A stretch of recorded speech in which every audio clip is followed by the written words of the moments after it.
একটি শিশুর বয়স মাত্র 11 বছর। খেলার বয়সে ছিল না তার হাতে খেলনা, ছিল গৃহকর্মীর কাজ।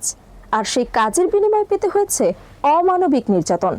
ঢাকায় 11 বছরের এক শিশু গৃহকর্মীকে নির্যাতনের অভিযোগে করা মামলায় বিমান বাংলাদেশ এয়ারলাইন্সের ব্যবস্থাপনা পরিচালক ও প্রধান নির্বাহী কর্মকর্তা শফিকুর রহমান এবং তার স্ত্রী বিথি সহ 4 জনকে কারাগারে পাঠানোর নির্দেশ দিয়েছেন আদালত। সোমবার 2রা ফেব্রুয়ারি বিকেলে শুনানি শেষে ঢাকার মেট্রোপলিটন ম্যাজিস্ট্রেট রাজু আহমেদের আদালত জামিন আবেদন না মঞ্জুর করে এই আদেশ দেন। এই মামলায় কারাগারে পাঠানো অপর 2 আসামি হলেন শফিকুর রহমানের বাসায় কর্মরত গৃহকর্মী রূপালী খাতুন ও মোসাম্মদ সুফিয়া বেগম। রূপালী খাতুনের রয়েছে মাত্র 2 বছর ও 6 মাস বয়সী দুগ্ধপোষ্য যমজ সন্তান। অভিভাবক না থাকায় শিশু দুটিকেও মায়ের সঙ্গে কারাগারে পাঠানোর নির্দেশ দেন আদালত। ঢাকা মহানগর পুলিশের প্রসিকিউশন বিভাগের উপপরিদর্শক তাহমিনা আক্তার জানান, তদন্ত কর্মকর্তা আসামিদের কারাগারে আটক রাখার আবেদন করেন, কারণ জিজ্ঞাসাবাদে তারা বিভিন্ন সময়ে ভিন্ন ভিন্ন বক্তব্য দিয়েছেন।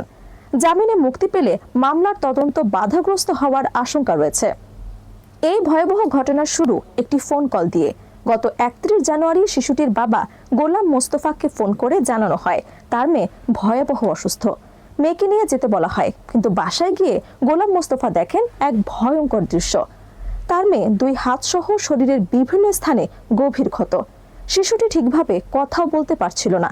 পরবর্তীতে শিশুটিকে গাজীপুর শহীদ তাজউদ্দিন আহমেদ মেডিকেল কলেজ হাসপাতালে ভর্তি করা হয়।